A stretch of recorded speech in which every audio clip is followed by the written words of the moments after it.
자, 오늘 본문 말씀의 제목을 평화의 일을 알았더라면 라는 제목인데 제가 부제로 호산나라고 이렇게 정했습니다. 그래서 이 내용은 뭐 그려지면 잘 아겠지만 예수님이 이제 십자가 산상의 어떤 것을 이루시기 전에 이제 성을 예루살렘 입성하실 때 그 모습이 오늘 본문에 기록되죠.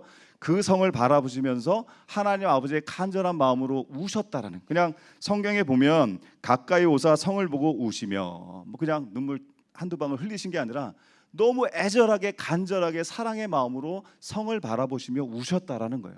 그러면 저들이 하나님과 인간의 어떤 그 평화를 알지 못하고 세상에 있는 세상적 가치만을 바라보며 가던 그들을 향해서 예수님이 안타까운 마음, 사랑의 마음으로 우셨던 것처럼 저와 여러분도 그 세상을 향해, 그 민족과 열방을 향해 그 아버지의 마음으로 눈물을 흘리셔야 될 줄로 믿습니다. 절대 우리의 심령이 메마르지 마시기 바랍니다. 메마른 대지에 성령의 단비가 내리는 것처럼 우리의 메마른 심령에 하나님의 성령님의 은혜의 단비가 이 시간으로 내리시길 주님의 이름으로 축복합니다. 오늘 본문의 배경 그렇습니다. 예수님께서 나귀를 타시고 이제 예루살렘에 입성하십니다. 많은 사람들이 예수님을 어떻게 생각했느냐? 자, 드디어 예수님이, 저 예수라는 분이 우리를 로마의 압제로부터 우리를 해방시켜줄 정치적인 세상의 왕으로 생각을 한 거예요. 그래서 막 종려나무 가지를 흔듭니다. 이 종려나무 가지는 뭐냐? 승리의 상징이에요. 한 나라의 왕이 행차할 때 종려나무 가지를 막 흔듭니다. 그리고 전쟁에서 이긴 개선 장군이 들어올 때 막 승리의 상징이에요.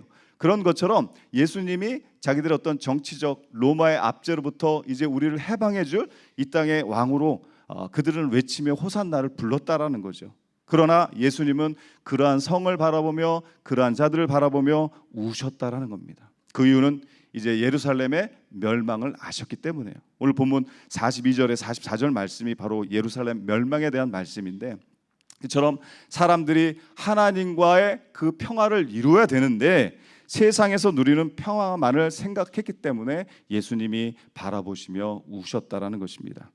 예수님이 우셨던 그 간절한 그 눈물, 그것이 하나님 아버지 마음의 눈물이고 또한 그리스도인 된 저와 여러분의 눈물이 되기를 간절히 소망합니다. 2000년 전 예수님께서 어린 나귀를 타고 예루살렘에 들어오실 때 사람들은 종려나무 가지를 흔듭니다. 그래서 호산나 호산나 외칩니다. 이 호산나란 말은 한번 따라 하시겠습니다. 이제 구원하소서. 이제 구원하소서, 그런 뜻을 갖고 있어요. 시편 118편 25절에 보면 여호와여 구하옵나니 이제 구원하소서, 여호와여 우리가 구하옵나니 이제 형통케 하소서. 우리를 구원하시고 우리를 하나님과의 관계에서 우리를 형통케 해주시옵소서, 우리를 구원하소서, 이것이 바로 호산나의 뜻이에요. 오늘 우리도 우리의 세상을 향해 바라보며 하나님과 우리의 그 평화를 이루기 위해서 너희가 평화를 알았더라면 하시며 우셨던 예수님의 그 음성에 우리가 화답하며 호산나 호산나 외쳐야 될 줄로 믿습니다. 오늘 우리 죄와 사망의 권세에서 우리를 구원하소서.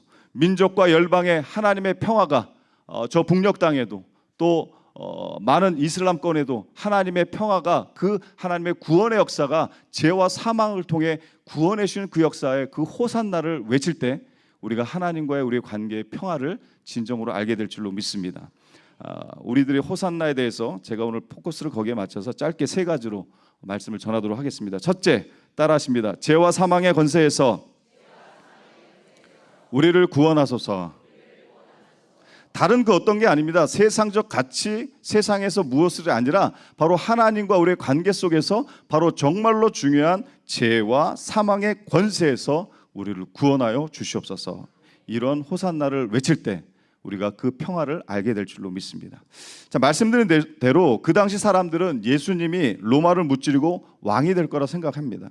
먼저 예수님을 따라다니며 예수님을 직접 측근해서 같이 함께했던, 같이 먹고 자고 했던, 가르침을 받았던 제자들도 그렇게 생각하고 있었습니다. 그래서 야고보와 요한은 몰래 예수님께 나와 이렇게 말합니다. 선생님이여, 무엇이든지 우리가 구하는 바를 우리에게 하여 주시기를 원하옵나이다 하고 주의 영광 중에서 우리를 하나는 주의 우편에 하나는 좌편에 앉게 해 주십시오라고 마가복음 10장에 나와 있는데, 이건 뭐냐? 하나는 뭐 옛날 말로 속된 말로 하나는 좌의정, 하나는 우의정을 시켜달라고 요즘 말로 인사청탁을 하는 것과 비슷한 겁니다. 하나는 좌편에, 하나는 우편에.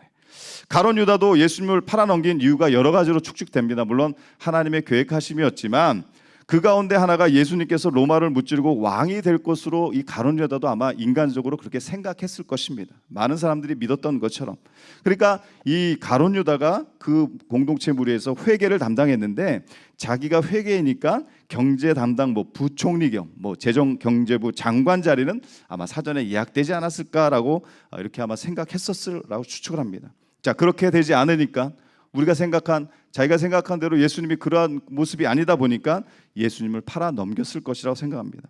가룟 유다는 예수님을 팔아 넘기기 위해 대제사장에 가서 속으로는 내가 예수님을 먼저 배반한 것이 아니고 예수님이 나를 먼저 배반하신 거야. 우리가 생각은 전혀 다른 걸로 예수님이 우리를 먼저 배반하신 거야 라고 생각했었을 수도 있다라는 거죠. 제자들이 이 정도인데 일반 군중들은 어땠겠습니까? 야, 저 예수란 분 세상에나 떡 5개와 물고기 2마리 가지고 무려 5,000명을 먹이시고 남기셨던 분 아니야. 죽은 나사로를 살리셨던 그분, 그러한 분이 왜 로마 사람들의 일거에 무찌르지 못할 것인가? 당연히 무찌를 거라 생각했습니다. 로마의 압제에서 우리를 구하소서, 로마의 압제에서 우리를 해방시켜 주소서라고 그렇게 호산나를 외쳤을 것입니다. 예수님은 이러한 정치적인 해방을 위해 예루살렘에 오신 것이 아니었습니다. 만일 그랬다면 예수님이 작은 나귀 새끼를 타지 않고 정말 좋은 백마, 흑마, 좋은 아주 건장한 말을 타고 멋지게 들어오셨을 것입니다. 예수님을 정치적 왕으로 생각했던 그 시대 사람들의 잘못된 생각이었다라는 거죠. 예수님은 바로 영적인 해방자였습니다. 죄와 사망 권세에서 우리를 해방시켜 주신 분입니다. 이 사실을 오늘 더욱 분명히 알고 하나님, 주님, 호산나는 바로 죄와 사망의 권세에서 우리를 구원하여 주시옵소서라고 어떠한 상황 속에서도 호산나 호산나 외치시기 바랍니다. 그렇지 않은 곳을 향해서 세상을 향해 민족과 열방을 향해 예수님이 우셨던 것처럼 저와 여러분도 그 간절한 아버지 마음의 눈물을 가지고 그렇게 외쳐야 될 줄로 믿습니다. 둘째, 따라하십니다. 영원한 호산나. 한번 하고 말고, 하고 싶을 때 하고 이거 아닐 때 안 하고 이런 게 아니라는 거죠. 처음부터 끝까지 어렵지만 힘들지만 계속해서 지속적으로 우리가 영원히 호산나를 외쳐야 되는. 예수님께서 예루살렘에 들어오셨습니다. 사람들은 이제 예수님께서 로마 총독이 있는 곳으로 가실 줄 알았는데, 그러나 예수님께서는 로마 총독이 아니라 예루살렘 성전으로 먼저 가셨습니다. 오늘 본문 위에 보면 또 나오죠. 사람들은 이제 예수님께서 나는 이렇게 하겠다, 너희들은 이제 내가 오병이어의 기적을 일으킨 것 알고 있지 않느냐, 이제 내가 다시 너희들에게 굶주는 일이 없게 할 것이다, 이런 정치적 공약을 발표하고 내각을 구성하고 그 명단을 발표할 줄 알았습니다. 그러나 예수님은 그런 것은 전혀 얘기하지 아니하시고 하나님 나라의 복음에 대해서 그들에게 말씀하셨습니다. 하늘의 일들을 가르쳐 주셨습니다.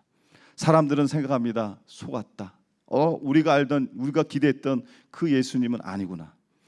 예수님은 제자들과 추후에 이제 우리가 아는 것처럼 최후의 만찬을 하십니다. 그리고 겟세마네 동산에서 기도하시고 그날 밤 자정에 로마 병정들에게 체포당하십니다. 그러면서 금요 순환이 시작되지요. 예수님은 그들을, 로마 병정들을 다 무찌를 줄 알았어요. 사람들이 봤을 때 그 기적, 그 모든 이적을 보이셨던 그 예수님은 거의 슈퍼맨처럼 모든 것을 다 무찌를 줄 알았어요.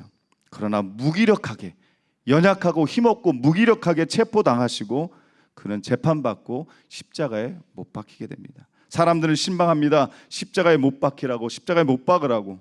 로마 총독이 그들을 향해서 외쳤을 때도 하나님은 아무런 그 계획하심 속에서도 사람들의 그 생각과 다르게 하나님은 일하셨다라는 것입니다. 예수님을 보고 호산나 호산나, 마치 정말 반가워하며 종려나무 가지 흔들며 외쳤던 그 호산나의 외침은 아득한 먼 얘기로 흘러가고 이제 다른 상황들이 전개가 됩니다. 사랑하는 성도 여러분, 우리의 삶이 녹록지 않더라도 도대체 이런 시련이 왜 내게, 이러한 고난이, 이러한 연단이 왜 내게 있지라는 그 상황에서조차라도 우리는 하나님을 향한 진정한 믿음의 고백 호산나를 외치시기를 축복합니다. 패배를 당한 것 같이 보이지만 그 고통 가운데, 십자가의 고난 가운데 예수님이 지신 것 같이 보이시지만 그 골고다 언덕을 십자가를 메시며 비틀거리며 어렵게 우리가 상상할 수 없는 그 고통 가운데 끝까지 십자가를 짊어지셨던 그 예수님의 십자가는 믿는 저와 여러분에게는 승리의 상징인 줄로 믿습니다. 믿지 않는 자들에게는 미련할 게 보일지 모르지만 저와 여러분은 하나님의 승리의 상징일 줄로 믿습니다. 처음에는 뜨겁게 믿었던 사람들이 나중에는 더 싸늘히 식었던 그 순간, 삶의 문제 앞에서도, 고통의 순간에서도 우리가 어렵더라도 호산나 호산나를 외쳐야 되는 것입니다. 더 큰 소리로 외치시기 바랍니다. 그래 성경 말하죠. 범사에 참 잘하세요. 항상 그냥 이럴 땐 기뻐하라게 하시면 돼요. 자꾸 고백하면 항상 기뻐하는 횟수가 늘어날 줄로 믿습니다. 범사에 감사라 선포하면 그 횟수가 더 늘어날 줄로 믿습니다. 말이 그렇지 범사에 감사하고 항상 기뻐하는 게 말처럼 쉽지 않습니다. 그러나 어려운 환경, 아까 우리 김종수 권사님도 기도 중에 어떤 환경과 문제만 바라보지 않게 하는 그 기도의 그 소리처럼, 저희가 어떤 환경과 조건이 우리의 기쁨의 이유가 될 수는 있지만 하나님의 백성들은 그것이 이유가 아니라는 거예요. 저는 그럴 때마다 항상 하박국 선지자의 고백이 생각이 납니다. 잘 아시죠? 비록 무화과나무가 무성하지 않고 포도나무에 열매가 없고 감람나무에 소출이 없고 밭에 먹을 것이 없고, 보세요. 무성하지도 않고 소출도 없고 열매도 없고 먹을 것도 없어요. 우리의 양이 없고 외양간에 송아지가 없을지라도, 소라도 하나 있으면 스테이크라도 해 먹을 텐데, 나는 여호와로 인하여 즐거워하고 구원의 하나님으로 인하여 기뻐하리라.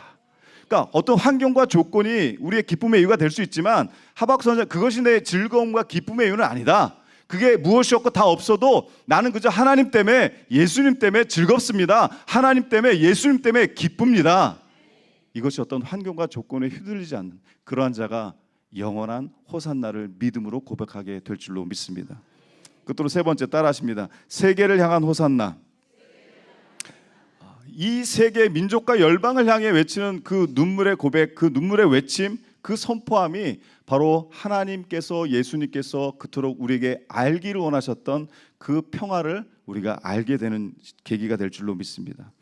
아마 이때는 예루살렘 주민들은 어떠한 로마 시대 때 그 민족적인 감정을 앞세워서 호산나를 외쳤을 것입니다.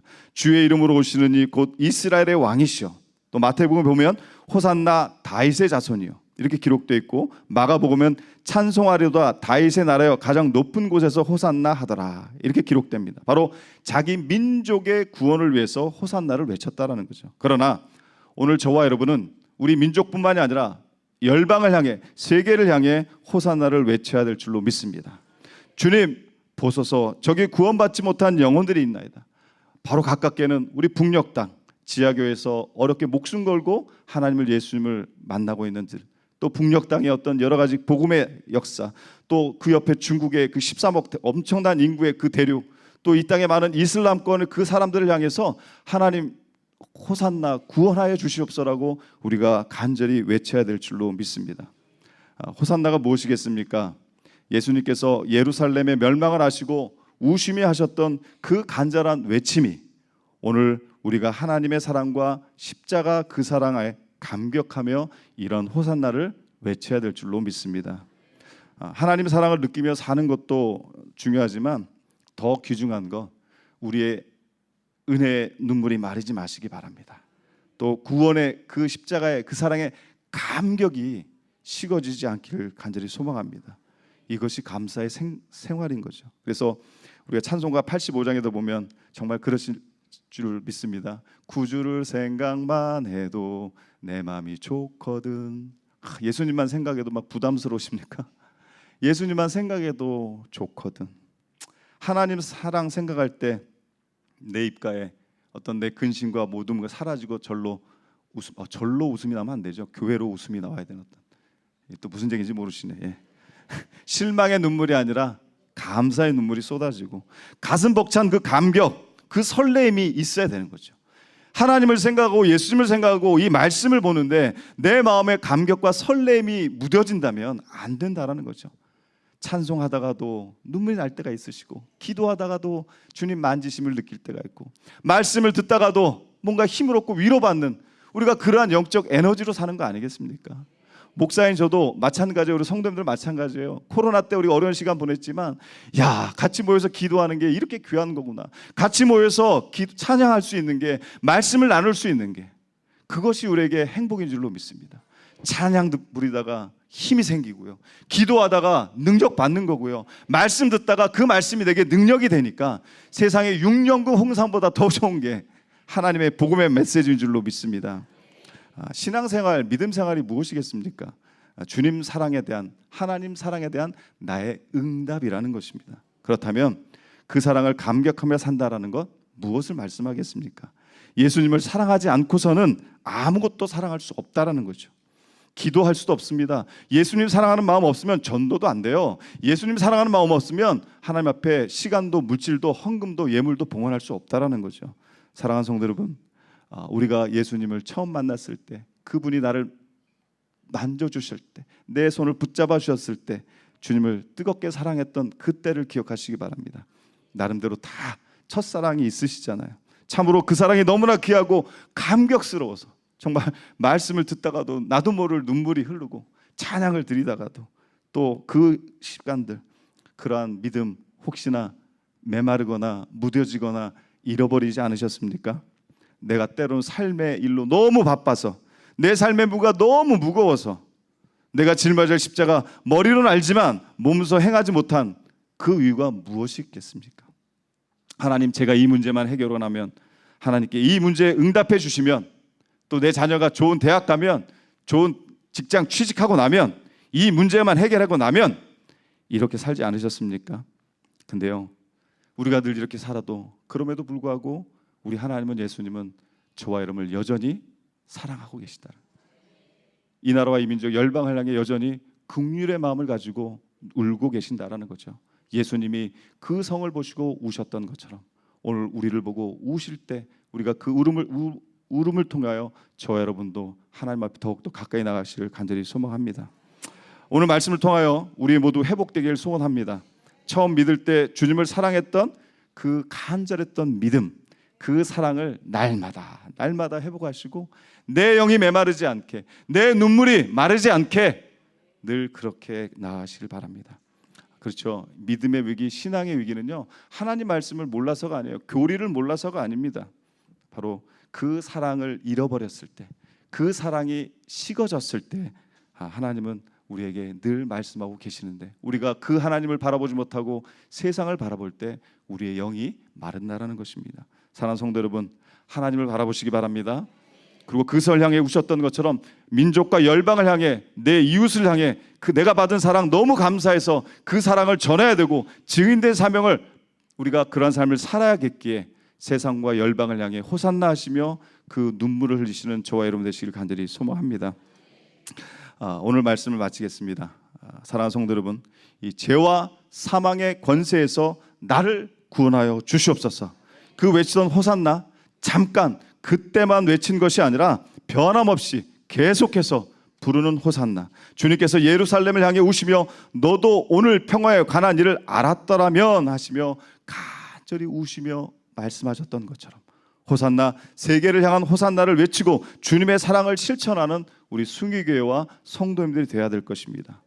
그때 비로소 예수님께서 지상 명령으로 주셨던 땅 끝까지로 내 증인되라는 그 말씀에 순종하며 그 하나님의 뜻을 이루어드리는 주님의 기쁨이 되고, 또 주님을, 복음을 영어롭게 하는 하나님의 거룩한 백성이 되실 줄로 믿습니다.